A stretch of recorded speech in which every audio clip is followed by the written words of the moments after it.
So, here we are again. Okay. Cabin Fever Dreams time. Video 3. Gotta do it.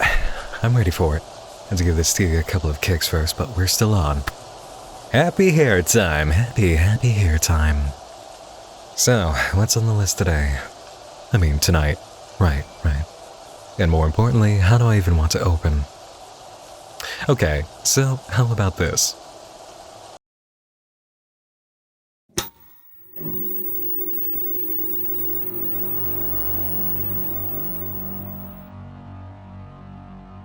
Don't you just hate it when you're late to the party? I mean, really late. Like, I know I'm always late to the party, or I make it at the very last second. That's a classic thing with me. But this time, I really missed my exit cruising down the highway. And here we go, circling all the way around to catch it again.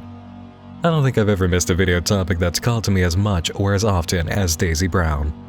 If you want to talk about showing up late to the party, then man, I really was the last through the door. Look, just look at this for a second, okay? This channel pops up on June 27, 2017, right? Makes a giant splash with its first video, which is now well on its way to 1 million views. Nightmare Expo covers it 1 month later as the centerpiece of a great new finds video showcasing odd channels. A bunch more videos roll out in the wake of that talking about Daisy Brown inspired by that coverage and the rapid viral power of the first video. And then on May 1st of this year, as I was finally knee-deep in watching Daisy Brown and seeing how wrong I was to sleep on it, Rainbot weighs in. For the amount of time I spent ignoring something massive going on behind me, I might as well have only just sat down to watch a Marvel Cinematic Universe movie for the first time, you know? Oh man, seriously, I am so late on this. But I'll tell you this much. I initially believed that there was no chance of covering something like this outside of Cabin Fever Dream season. Everything I had already seen without watching it, everything I had been told, all pointed to one direction. Wait on this one. Do not touch it until spring. It's of a certain brand and has a certain appearance right off the bat that gives a strong impression, one that you can't shake off right away. And on one hand, I was right to make that choice. On the other, I may have been severely wrong. Either way, you all told me to watch Daisy Brown. I have watched Daisy Brown, and you were all very, very right to tell me to look at this because, hoo boy, I have got quite a bit to say. So for those of you who don't know what this is, Daisy Brown is the story of an innocent, shy girl and her little monster friend. It's just like one of those animes or mangas that some of you guys like. Except this is on YouTube, so we get to see every heartwarming moment in action a day or even just a few hours after they happen. The tone is set quite nicely with the first video uploaded, How I Feed Alan.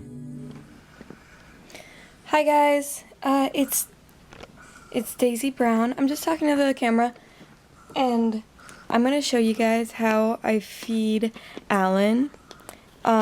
He's blind. In case you haven't noticed, his eyes are very foggy. You can't see anything.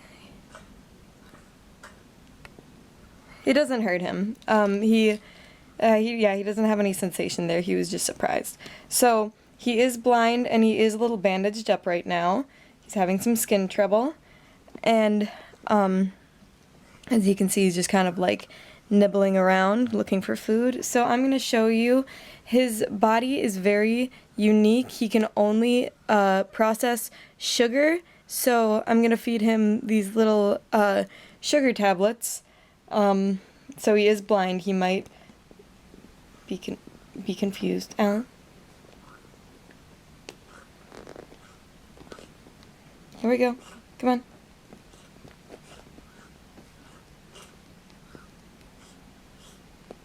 He's swallowing it.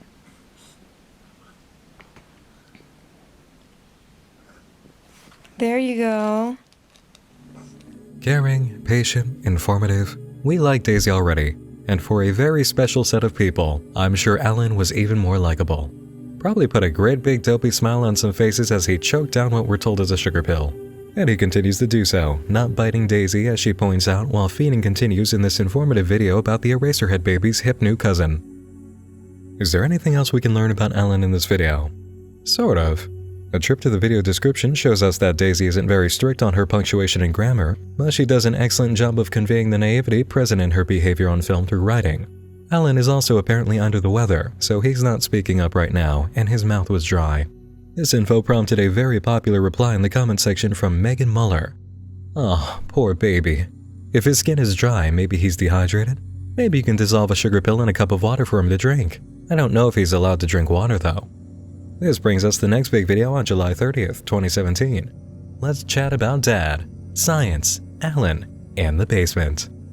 Okay, there we go. There we go. Okay. Hi guys, it's Daisy Brown and this is Alan. He is right now drinking a mixture of sugar water. Someone commented on the Feeding Alan video and said that it might be a good idea to mix water with the sugar so he can be a little bit more hydrated. And so I've been doing that lately and he seems to be really liking it. And I hope it's going to make him even more healthy because, as you guys know, his body can only process water and sugar. It can't really process food that well. That's part of the way that he was created. And so he's just going to be sipping on that during this video because I know that you guys are really interested in him. It did not occur to me that monsters were not a commonplace thing. Oh, careful.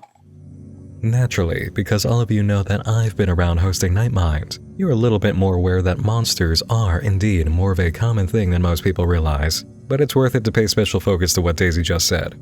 She didn't know that creatures like Alan aren't common at all. She made her first video without any sense of it being weird or how people might react. This kind of offhanded commentary is important for understanding Daisy and her world, and you can learn quite a bit as time goes on, especially in the way she speaks about certain things or what she doesn't say. So anyway, I just thought I'd answer some questions because, well, not some questions, but more one question in particular. A lot of people have been really curious about my dad, and so I thought, like, okay, I'll talk about my dad a little bit because my dad's great. He's a scientist. He's really smart. Like I said, he invented Alan. He works with genetics and DNA. Yeah, he raised me. And it was just about a year ago when I woke up one morning and Alan was in the kitchen. It was a year and a half ago. It was about a year and a half, yeah. I woke up and came downstairs and Alan was in the kitchen. He didn't look like this. He was a lot smaller, a lot gooier, kinda. And I was scared at first, and my dad explained that he's been working on creating a type of life, a type of organic living creature material, and so that's really interesting. Yeah, my dad's super smart. What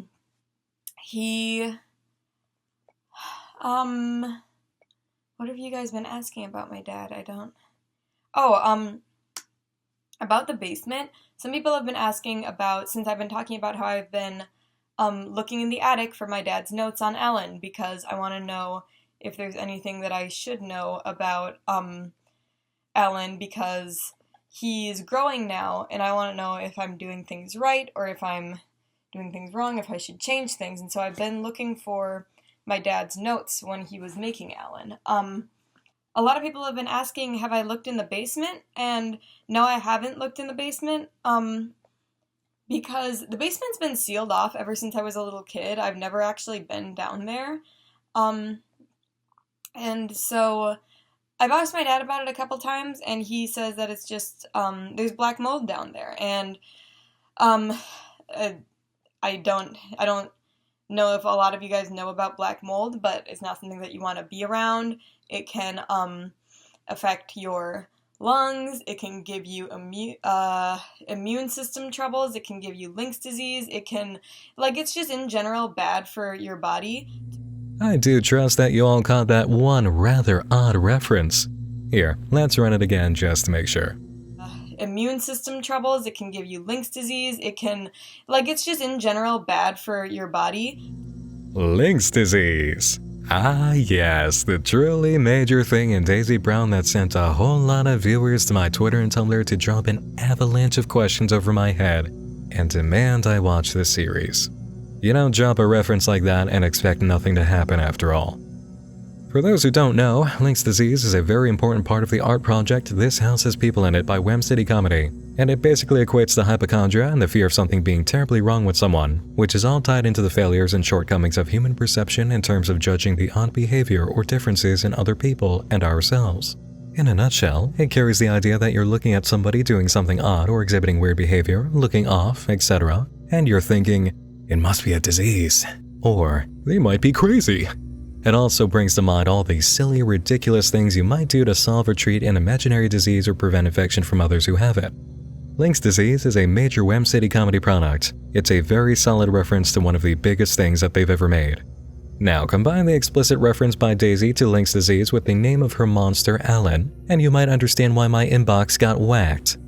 Alan Resnick is a core member of Wem City Comedy, who is also very well known as the creator of Alan Tutorial, an art project web series with metaphorical meaning centered around a pretty naive, sheltered, and weird man who seeks to share his knowledge in helpful ways with the internet. And he's actually kind of like... I said he's kind of like... Okay, come on, I know you can do this if you see an Alan tutorial. Whose behavior reminds you of Alan's character in that series? I'll give you a hint. It's not the Eraserhead Babies reboot over here.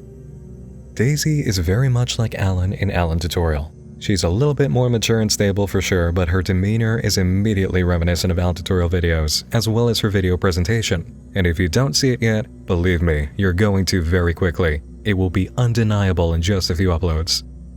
Daisy's characteristics, the monster being named Alan, the formatting of the videos, and a direct reference to Link's disease. Yeah, you can bet I got messages about this. And if you know me well enough by now, you can probably guess how I felt about it too. And it brings us to part of the reason it took so long for me to cover Daisy Brown. Kids, take a seat. It's time to learn a very scary new word in our little corner of the art world. I didn't want to talk about this until you were older, but the time has come.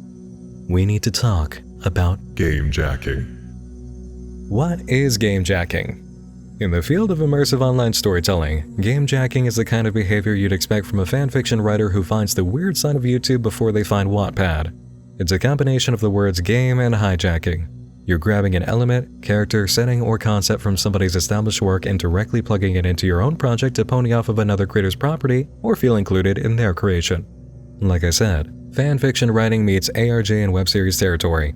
You're inviting yourself to the party and pretending you already gave the host your RSVP ages ago when they don't even know who you are, or worse, claiming you helped set up the event in the first place. Considering how heavily this field of art and entertainment relies on being able to trust that elements of a story claiming connection to the story do actually come from the author of the story, you can see how this is way more offensive and painful than fanfiction can ever be. Fanfiction is like playing with dolls modeled after characters from a popular show and telling your own story in the privacy of your basement pillow fort. Gamejacking is like walking up on stage in the middle of a live theater performance and pretending to be a character in the play. The actors are confused and upset, the director is mad, and the audience is disgusted and thrown out of the experience.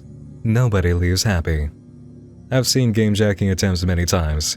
It happened a lot during camdrum activity. It's happened to series and projects I haven't covered but kept an eye on, and it's an established phenomenon that nobody ever wants to see happen to their ongoing series. And when I see it, I turn into a very cynical, angry monster. Anything that looks like gamejacking or appears to be intentional referencing to another property for the sake of plot element theft immediately puts a bad taste in my mouth. You want to lose my respect real fast? Go ahead and try a bit of gamejacking. If an author doesn't invite you to be part of the reality of their creative universe, you don't get to build an addition to their house and say, "We both live here now." I've seen it happen before and I never want to see it again, as hopeless as I know that desire is. The pile of messages I received talking about a new web series involving a monster named Alan that might have been created by Link's disease gave me a very specific kind of impression. I was not keen to take a look and have my fears realized. But here's the beauty in you guys watching this video. You already might suspect that because it exists, I found my fears did not come to pass. And it's true. In watching Daisy Brown, any worries of gamejacking melted like sugar in a mug of water. Yes, the references are heavy, and they are obvious, but there's no genuine crown to behold here. We didn't just dodge a bullet, we sidestepped a missile. And now, that does leave the question of why the references actually exist in the first place. If this isn't gamejacking or some sort of web series version of fanfiction, then what purpose does it actually serve? Simply put, it's a message. Daisy Brown will be playing by a similar set of rules you'd find in the realm of Wem City comedy. The nature of the game has been laid out. Symbols, metaphors, and the hint to look for information in places we normally wouldn't expect to find it while keeping our idea of what's happening more open than what we see at first. That's the message. We've been given a form of cipher key, and really, I am glad I waited this long to pick up Daisy Brown, because it's only at this point in the series that anybody can begin interpreting things in this way with substantial information. Normally, new web series get the night vision treatment from me, but Daisy Brown is a Goliath on par with Petscop right now, and it's been rolling out a lot of content. Daisy needs no introduction or spotlights. We're going to give this a strong night mind treatment, digging into the channel as a whole. Everyone who already needed to be told about this to get invested has already heard, and if you didn't by the time you open this video, you're going to be on board at the end. I don't think I'm really spoiling anything by doing this now. I'm just giving us all a quick tour through the story so far and a good reason to grab a seat before things get truly wild. Truth be told though, we need to tackle things a bit more differently than we would normally do. We're not running by the same sort of strict blue path storytelling I talk about in How to Make a Web Series, mostly because things that are big happen slowly, and the story is contained inside Daisy's home. It's not one of our classic, get in the car loser, we're going monster hunting road trip stories caught on film. Most of these videos are a slice of life or instructional pieces, small updates and vlogs by Daisy giving us insight into her feelings and past, as well as Alan's development. It's about 40% investigation and hardcore story progress, and 60% lonely girl and her monster friend storytelling. Let's go ahead and clean house so we have a path to forge without too many little detours right away by observing the 60% of Daisy-focused content. On the channel, you'll find random updates and fluff pieces like At the Zoo, Zoo Video Number 2, My Garden, Cooking videos, and of course the immensely popular Alan makeup tutorials. If you want to get a stronger sense of who Daisy Brown is, what she feels about herself, Alan, her life so far, and how she came to be the way she is, we need these videos. To get more evidence to add to the pile, we'll pick up Late Night Itching, New Year, and Friendship Bracelet. To give you a taste of what Daisy goes through and her thought process and behavior when she's not directly on camera, we're going to open a section of Late Night Itching. And while we do so, I want those of you who have been around with me for a few web series already to notice how different this form of video is from so much of what we've already seen.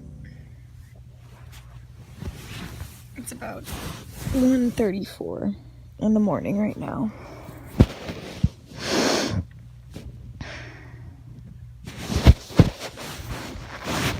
I just don't really know what to do with myself right now. I can't sleep. Stop itching. I've been having a lot of scary dreams lately. And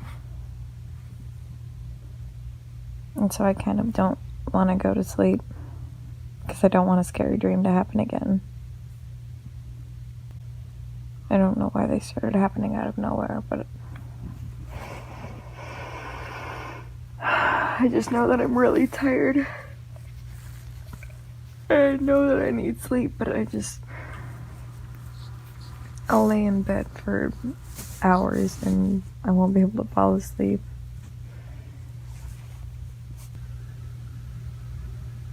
Do you guys...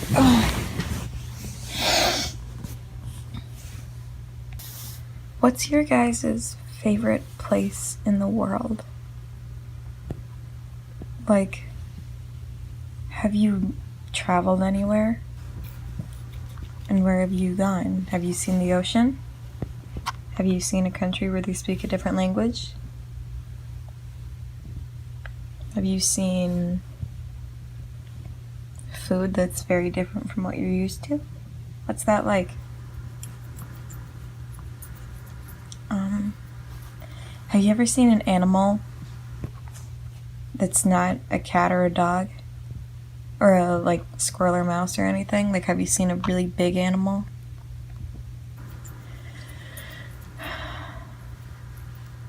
I haven't seen any of those. Daisy has a knack for getting personal while being recorded in a way that we're not very used to in this field. This entire video can make you feel as if you're lying in the dark next to her, just hearing her speak late at night. And it's clear that's the relationship she holds with her audience. A friend she's invited into her home, who can stay overnight like this and lay in her room, staring into nothing, having the kind of conversations that only these moments bring. Occasionally, we get scenes where Daisy comes across much more as an Ellen tutorial sort of character, but then lets the mask that she's holding slip, like we see in Friendship Bracelet. I just thought that today would be a good day to make friendship bracelets or something. I mean, it's just so cloudy out. It's just so cloudy out. I just want to make something that's colorful. If I can. 1 second, it'll be ready in a minute. So here are the colors we're going to be using. We're going to be using orange, blue, pink, green, and this pretty gold yellow. So I actually read about this online. And so the way that this works, I'm going to be making a chevron bracelet, which is where it's like an angle going down. So we're going to take all the, oh no, they're all different sizes. Okay, that's okay. We'll just cut them all so that they're the same size. Oh wait, I do have this though, because sometimes when I'm in my room, I get hungry because I didn't grab any food. And so I started keeping a green bell pepper in here. Remember that one time I made a pizza? Wait, I don't have a knife in here, so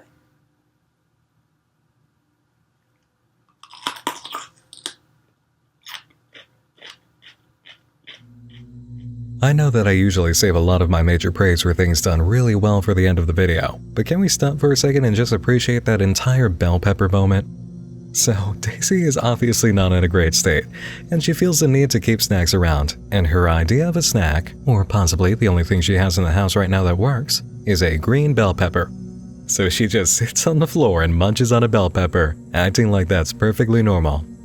This right here is peak Whim City comedy influence. It's absurd, it's completely silly, and yet totally serious, both hilarious and heart-wrenchingly sad, as meaningful as it is ridiculous. I love this moment. And she doesn't even play it up either. She just does it, going precisely with the flow of character in the moment. Awesome. Purely awesome. Bell pepper. Great touch. Alright, let's keep going. okay. Maybe I can just braid it. Hold that in my toes. I learned how to braid my hair from a book when I was younger. It had pictures on how to braid your hair. You might not believe it, but when I was little, I used to have really long hair, like it went down past my butt. Let's see if I can remember this. Am I supposed to like make it tight? Nothing, it's fine. Nothing, it's fine. Nothing, it's fine. It's all fine. Oh wait, now I got it. Now I remember. See, it's hard. I only have 5 strings. Oh no. I had a weird dream that some lady was in my house when I woke up, except for some reason I wasn't scared of her. And I just asked her who she was, and she said that she wants me to grow up healthy. And then she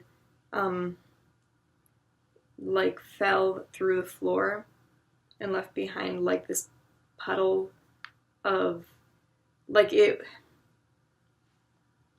almost looked like pomegranate juice or something, but then it had like little jello-y lumps and chunks in it. I still don't know who that lady is or what she wanted. I mean, I know that she wanted me to grow up healthy, but I don't know what that means because I've never seen her before. I lost my place, but it's still fine. She was pretty. So after witnessing all of that, with Daisy showing us what she's like when something is affecting her and she's not really owning up to it, let's see how she is while being a bit more candid and on camera instead of completely hidden in the dark with the video New Year. I just wanted to post a really quick video about 2018, and because I've just been doing some thinking, and I just want to get my thoughts out there so that you guys can hear them and like hold me accountable. So this year I've decided that I'm not going to let stressors get to me. I feel like last year I let that happen a lot. I let just things get overwhelmed with me. So this year I'm not going to let stressors get to me. I'm gonna help Alan grow. I'm gonna help myself grow. I'm gonna keep my plants alive. I'm gonna read more books. I'm gonna keep exploring the attic, even though I know that my dad's notes aren't there. I'm gonna go to a library. Maybe. What I really wanted to say with this video is that this year I'm not giving up anymore. And I'm not gonna give up on finding my dad's.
And I know that it's not in the house. I'm not stupid. I know that it's not here. But I'm not gonna give up on finding it. I want answers. Just once in my life, I just want like a straightforward, solid answer. You'll notice that Daisy's video had an interruption by the only other character so far who could provide one, and I decided to let that section play to highlight something very important that Daisy the creator wanted to bring up in that moment. This is not a normal vlog channel. And I know your response to that is, duh, obviously Nick, we're watching some college-age hermit girl raise a petri dish monster, but I mean in the sense that it's not just placing down the camera and recording. This moment from Alan's viewpoint as he crawls around is a direct statement. We're watching an art piece. This was an artistic choice. We cannot be watching things in a strict vlog channel mindset as the format. Why is that moment coupled with Daisy's brave and open New Year's resolutions video? Because it's meant to highlight what we have just seen in other uploads. The way that Daisy is feeling, what she is thinking and going through, is important to the story. We're meant to be paying attention to this instead of just seeing it as an effect of the story events. Daisy and her feelings, her struggle, are the story. That's why so much of what she's feeling, what she's been through, and why she came to be this way is the most hidden secret in the channel. Every single video has closed captions. They run in videos that are silent, they run in videos where Daisy is talking the entire time, they run on every upload, and they're hiding story elements that you'd never catch without them. The first major instance of closed captions giving us insight comes along with the second upload on the channel, at the zoo. The silence of loneliness, the silence of longing, the silence of desire and contemplation. What do we make of this? What are these closed captions talking about? Well, closed captioning is primarily used to convey what a character on screen is saying or an action, right? It's a way of communicating what can't be heard under certain circumstances for an audience. These monkeys aren't characters. Daisy is our only character. These animals aren't alone or longing, they have each other, but outside of their enclosure is Daisy, watching. This is what she's feeling and thinking. Let's get extra sad now and visit zoo video number 2 for more of Daisy's secret messages. They cling together. Familiarity. The Emperor Tamarins. The new father struggles to hold his twins, struggles to hide them. Reaching out for help is pointless. No one will be able to understand. But I can't do this on my own, he screams into emptiness. I need to hide them, he says. They're not ready. They don't know enough. I am a poor teacher. She doesn't know enough. This huge world will consume her. This is the whole world. This is it. Everything outside of this place is dangerous and cruel. The world outside of this is loud pain.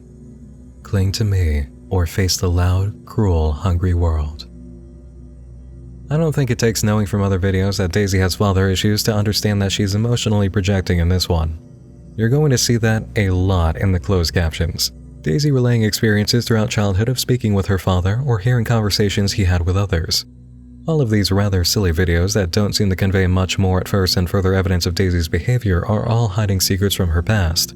Or, maybe, a darker overall secret. Through the uploads on the channel, we as an audience come to know quickly the bare facts of what we immediately want to know. Alan the monster is the creation of Daisy's father, a scientist who was found in the kitchen one day with the tiny growing specimen that would become Alan. Daisy ended up naming him and saw it more as a baby or a pet, not sharing her father's overwhelming sense of power and creating a brand new life form, which we know from the captioning in the Calm video. I've done the impossible and I've created life where there once was nothing. I can't believe you're crying about one of my greatest accomplishments. I made this creature. It exists now. It's now going to live in this house.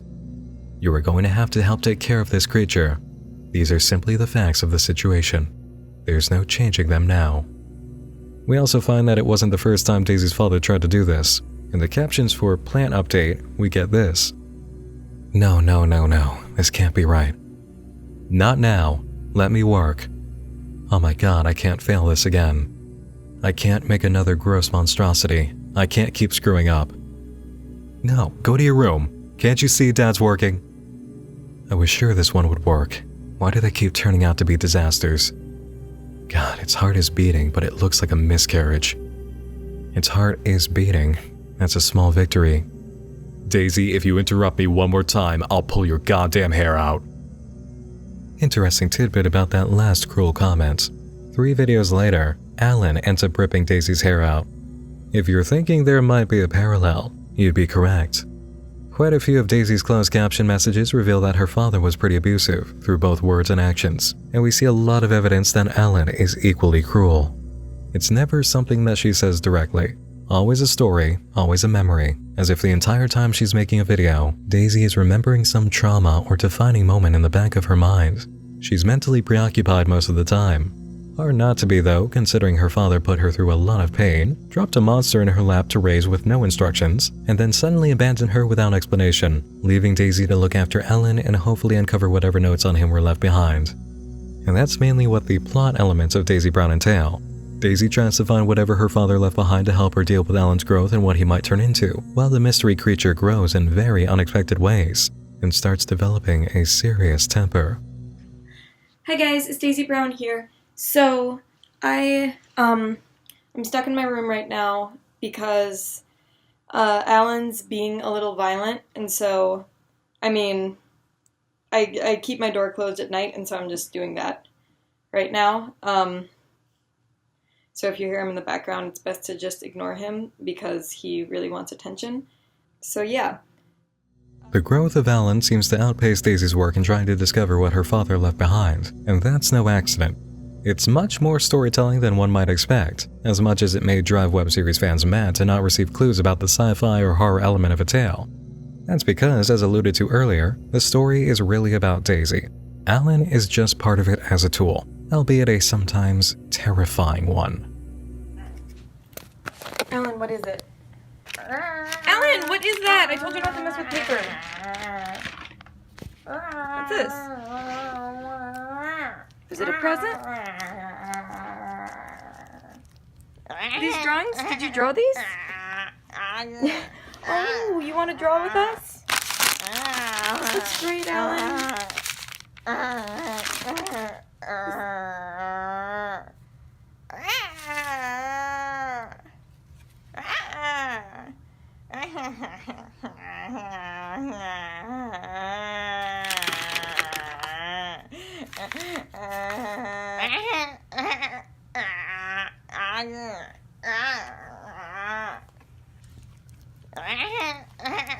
Did you draw this? Draw these? How do you know what I look like?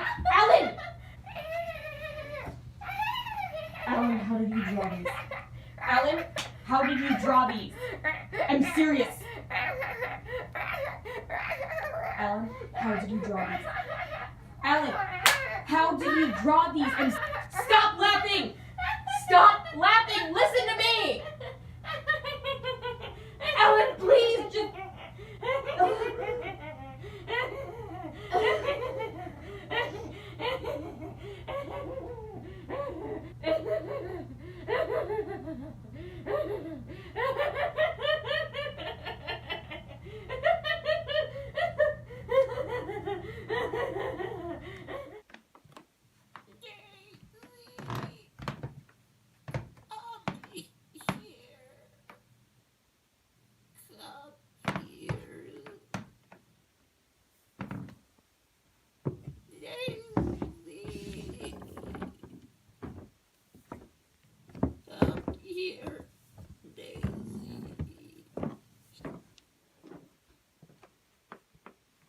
No way. Alan? It's me. You can talk? I can't now. Are you happy? You moved over here all by yourself? Answer. Are you happy? Yes. I'm so happy too. Talk. Hurt. Before. Does it still hurt? Do not touch me. Do not sew my skin. Did that hurt you, Alan? It's needle sharp. Yes. Sharp. Hurt me. Alan, I'm so sorry. I'll never do that again.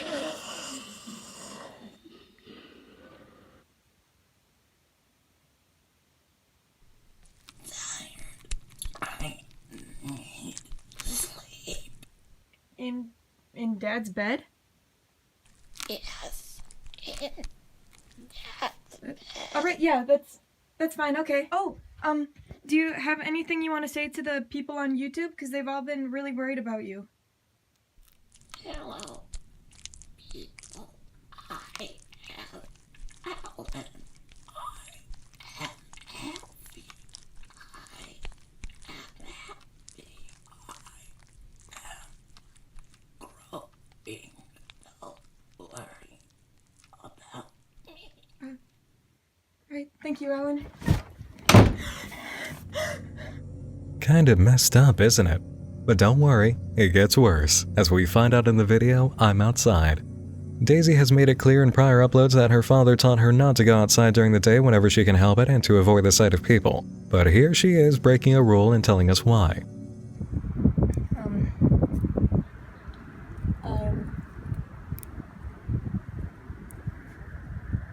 I'm out here because Alan chased me out. And I'm not gonna lie about that, because I know I'm not fooling anyone when I lie. Alan has been really mean for quite a while. Not a while, he's been mean for a long time. This is not my first time being chased out. It's just kind of, it started bad and it just got worse, and I feel dumb because I should have.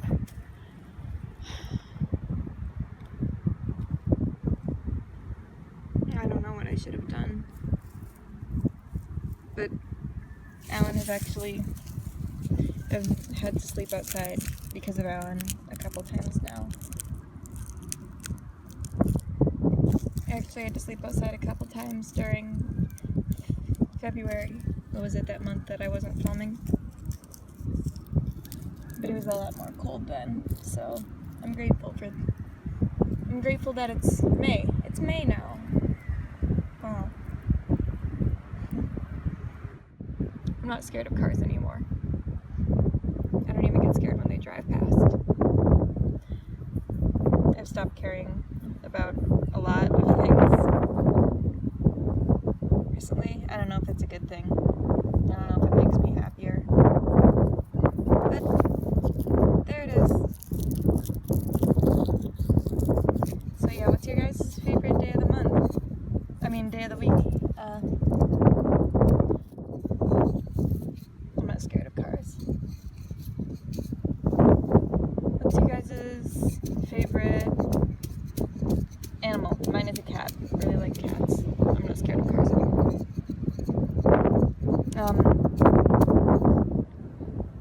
What's your guys' favorite food? What's my favorite food? I like hash browns. I really do. Like that one time that I made dinner. And I like soup, even though I've been eating it all winter. That's how you know that I really like it, is that even after I've been eating it for so long, I still like it.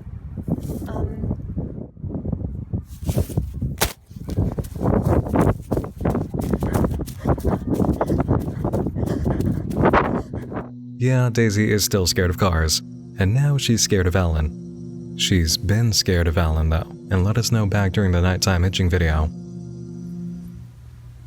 I started panicking about Dad's notes. Dad's notes on Alan and how Alan was made and what Alan's gonna grow into. Because he's still growing and he's growing a lot.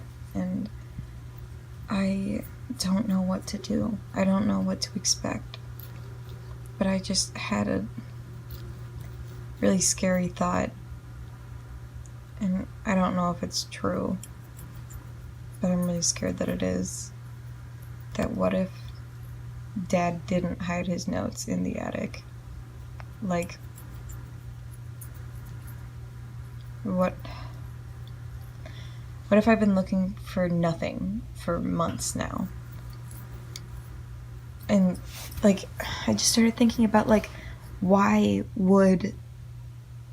When I went in the attic, I kept finding all these things that, like, I've never seen Dad talking about. Like, a box of hair, or a bunch of books of poetry, or, like, art, or, like, all these photo albums of people I don't know. And, like, I just started thinking, like, why would Dad have left his science notes up here with all these things that I've never seen before? And, like, then I just started getting really scared about, like,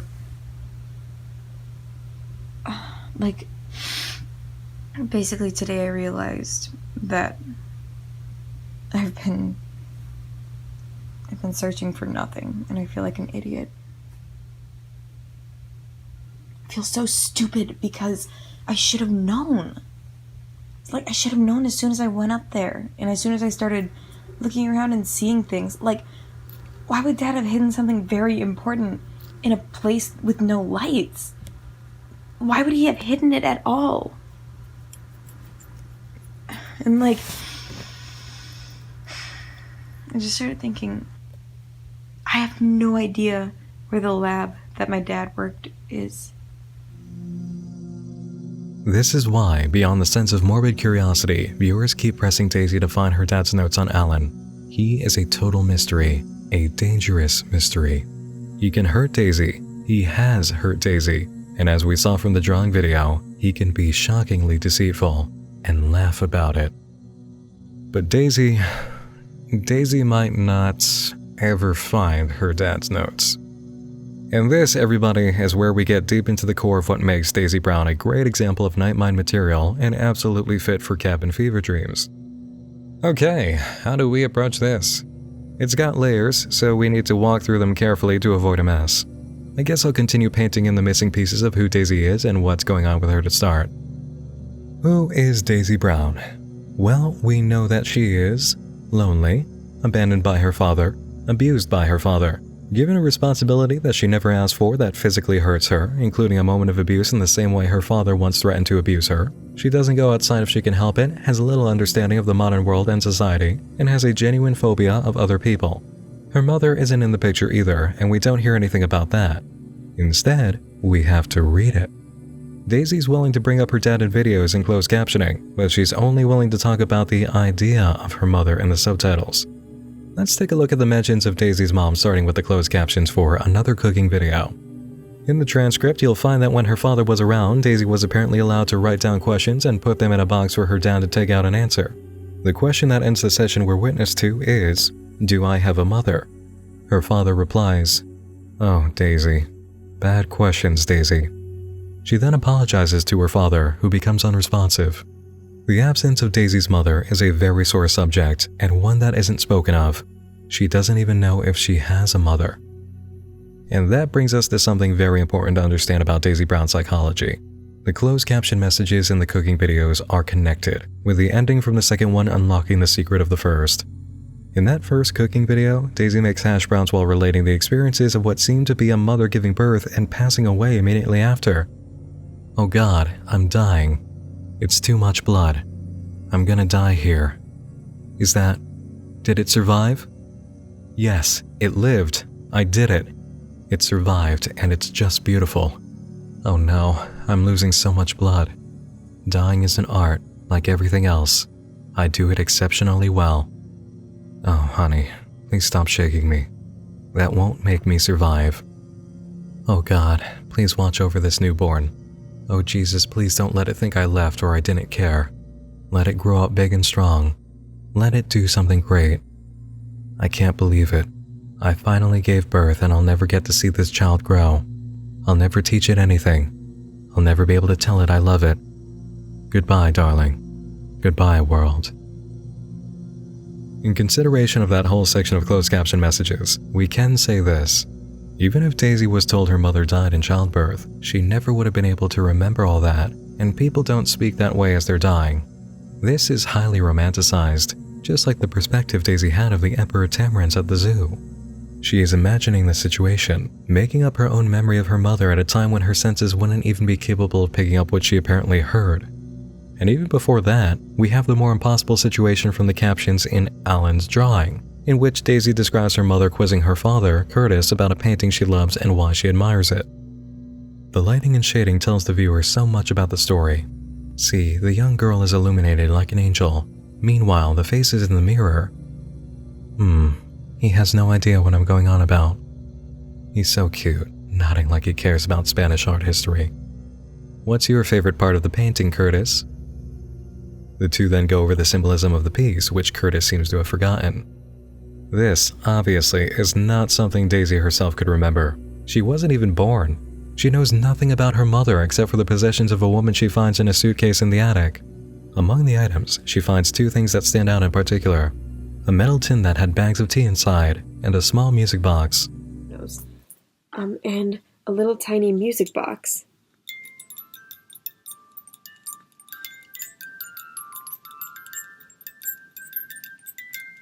And I recognized that. It was from the movie Alice in Wonderland. I know this because I watched it growing up. Now, I've listened to that tune a few times, trying to see if my first impression is correct. And I can say after giving it some playthroughs that I'm pretty sure it's the tune for the Mad Tea Party. I'm not going to play the comparison clip from the film because this is YouTube and we all know what will happen if I do that, even though it's for obvious research purposes, but you know. The presence of a tin with some bags of tea within the same box doesn't seem like an accident. And as we already talked about, when you drop the message that you're going by Wham City Comedy Guidelines, every time you put something in front of the camera, you made the choice to do so. There is meaning in the action. Bags of tea, the tune for what seems to be the Mad Tea Party, and Daisy instantly recognizing it's from Alice in Wonderland because she grew up watching it. Yeah, combine that with everything else we know about Daisy, especially considering her behavior with closed captions, and a picture starts to form.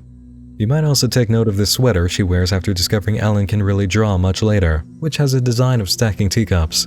If we wanted to have another Alice in Wonderland reference, and more so a reference to the Mad Tea Party, we got it. Let's readjust our perspective now since we have more evidence on the table. Daisy Brown is a lonely girl abandoned by her father who abused her mentally, emotionally, and physically. She was raised being taught not to go outside if she can help it, has little understanding of the modern world and society, and has a genuine phobia of other people. Her mother has never been in the picture, and, lacking a mother's presence in her life at any point, Daisy creates fictional memories of her mom that she plants in the closed captioning of her YouTube videos. On the meta angle of the story, we have references to Alice in Wonderland, a story about a young girl who experiences a crazy adventure that has a lot to do with joyful and willing madness.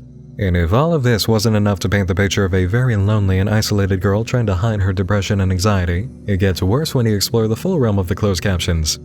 In the second cooking video, one of the questions Daisy asked her father was, "Can I marry another girl?" To which her father replied, "Daisy, that is a stupid question.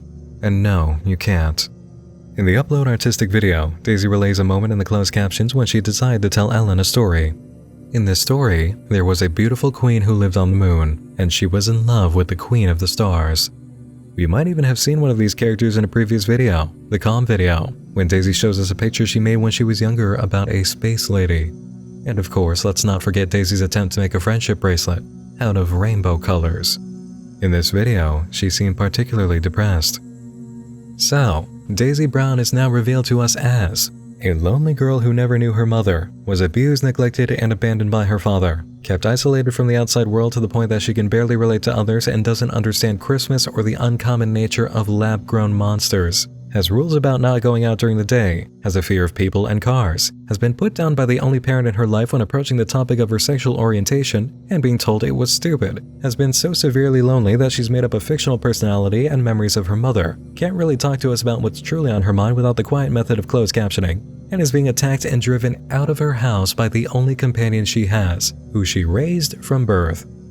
Being Daisy Brown is an act of suffering, and she's been suffering so badly for so long that she might, just might, be approaching the territory of willing madness.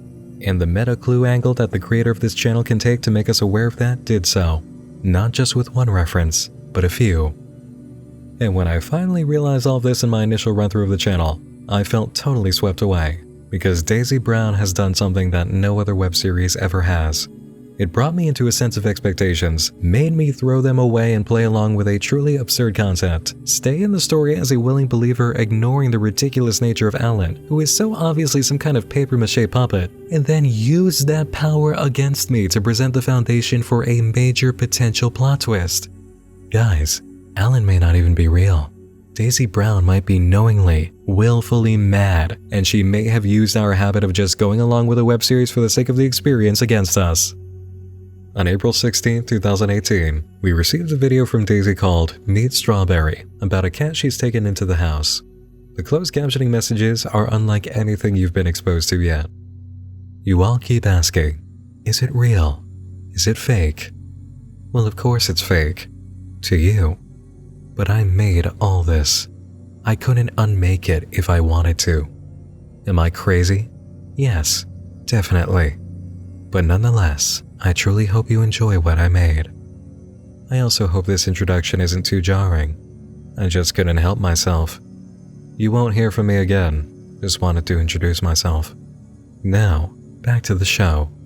Sincerely, the author. This changes everything. Especially when you take into consideration some very early videos' closed captions in which, again, Daisy seems to be projecting in some way as Alan. When Daisy tries to feed her monster new sources of sugar, we get the following. This foolish child, frivolous and vain. This world was built for me, not her. And I was built for this world. Bitch. Entitled bitch. Stupid. Ignorant. You are the blind one. This stupid bitch. Who raised you? That was an early video too. Daisy was doing this long before introducing fantasies of the mother she's never met. And as stated, this wasn't the only time she projected Alan's voice into a situation. The video Alan Update, in which Daisy talks about taking care of a wound on Alan's neck, is also revealing. Dear Lord, I must have screamed myself hoarse. My head is throbbing, my neck burns, everything hurts. But that doesn't matter. I'm growing. Look out, world. And so we come now to a point of confusion and contention. Is Daisy Brown actually putting on a show, taking full advantage of our willingness to suspend disbelief and just go with the story because that's actually the story? Or is Alan real and Daisy just has a ton of issues we're witness to? Just how much of a fourth wall break is the message in Meet Strawberry? It seems too direct, too strong in its wording to be the actual creator reaching out and saying thanks for watching. That one line, "Of course it's fake, to you," gives me the impression that this is all part of the game. But maybe it is a fourth wall break and we're being given a much needed tap on the shoulder to put things into perspective. This entire time, have we really questioned whether or not Daisy was playing us? Did we all just go along believing her and playing right into her hands? Where are the closed captions even coming from? Did we think about that?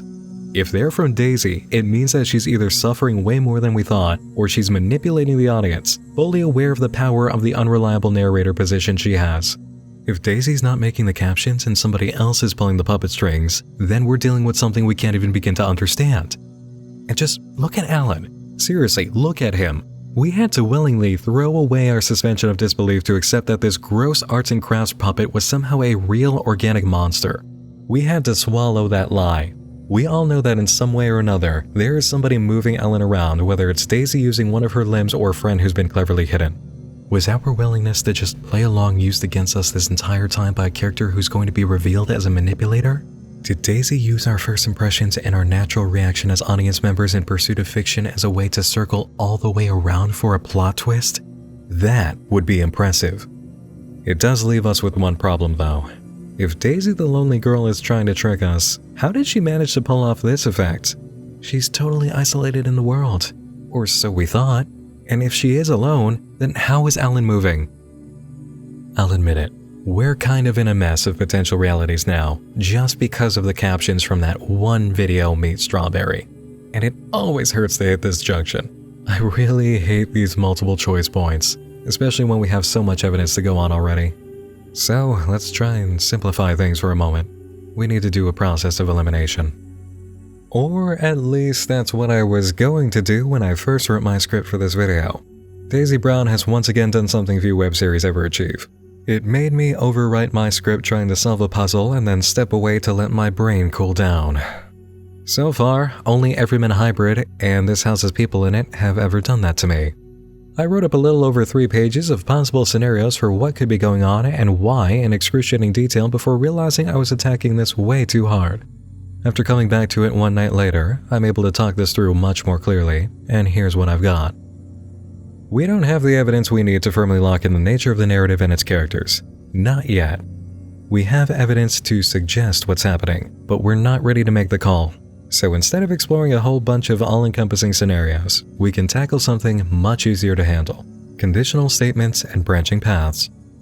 After condensing everything I was chewing over through the course of 3 pages and a good 2 hours or so of thinking, here's what I've got to work with.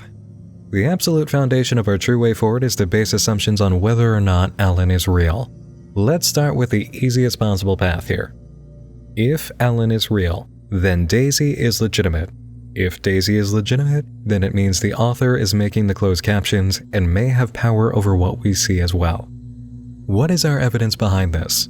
We have 2 items to rely on. First, we know that if Daisy is legitimate, she cannot possibly be writing the closed captions because her writing style and spelling is terrible.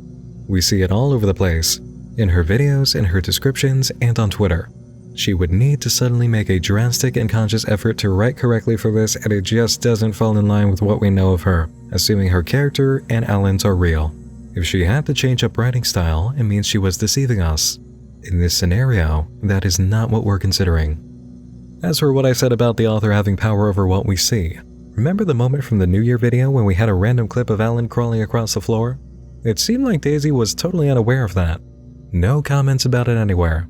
I looked in the comment section, the video description, and on Twitter too, just to see if anybody brought it up to get a response out of Daisy. Nothing was said. That leads into what we get in the beginning of the video, My Dad's Tape. Frank Sinatra music playing, followed by a very clear shot of Frank Sinatra's face on a cassette tape cover. This also takes place in clear view of a very bright blue chair, relating to what's already been established.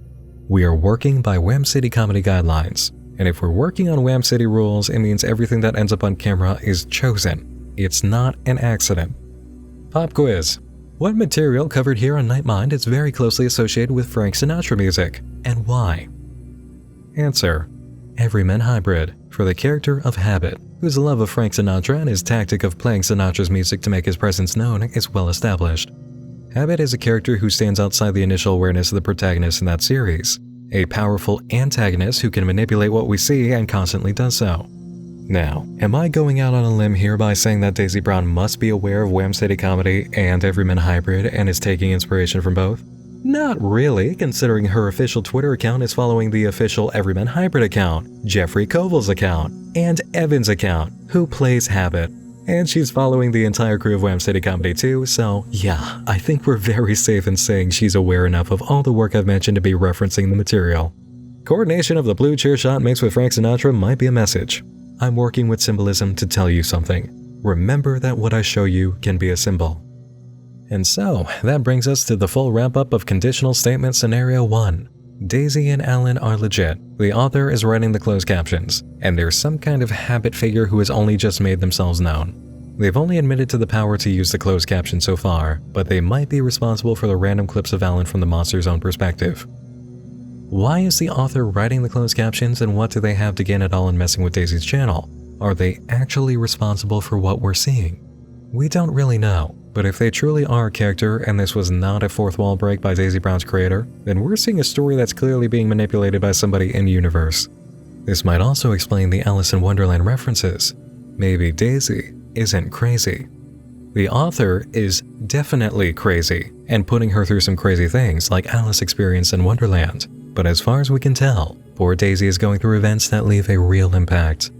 And if the tidbit from the author really was just the creator of Daisy Brown saying hello, we're looking at a serious derailment of the lore and world built. I really hope this was not a fourth wall break just to wave at the audience using the most secretive, information-loaded aspect of the series.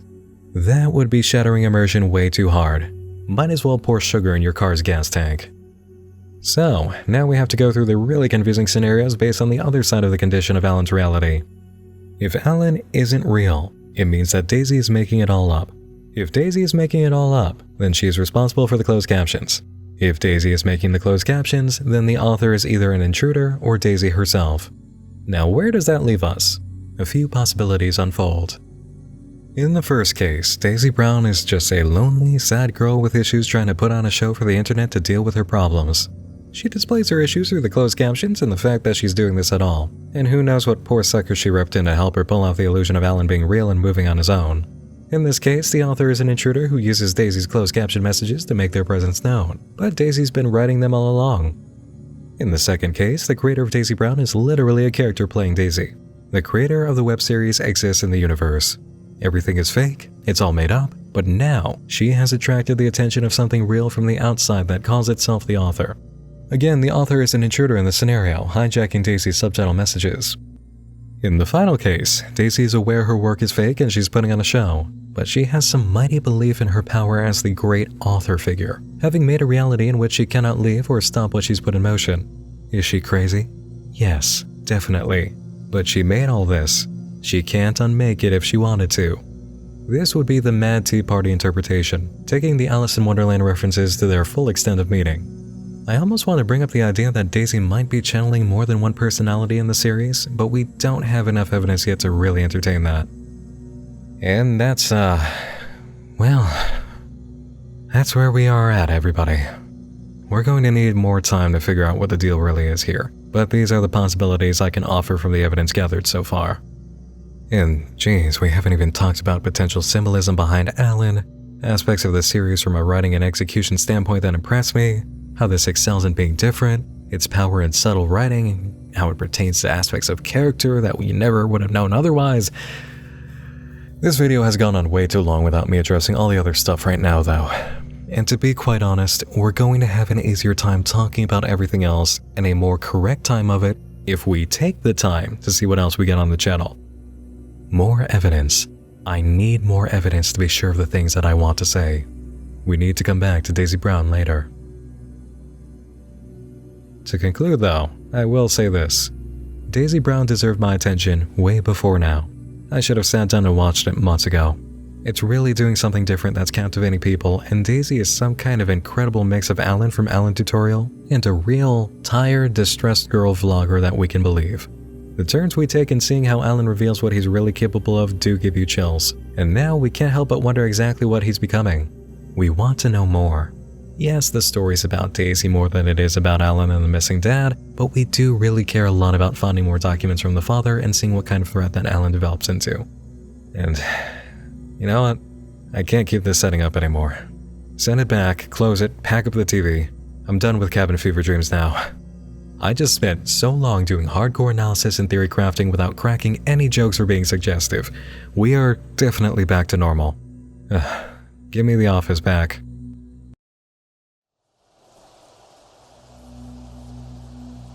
We're done here for now, everybody. Thanks for joining me in the dark again this evening. Major thanks to all of my supporters on Patreon who make it possible to ask myself for 2 hours whether a papier-mâché Eraserhead baby fan work is alive or fake and not worry about the validity of my career. Stick around to the end of this video to see all of their names. Thanks for joining me in the dark again this evening. And wait, I already said that. I'm Nick Nocturne, and I'm tired. You're tired. We are all tired. Let's go to sleep now, nice and tight. Good night, everybody. I love you.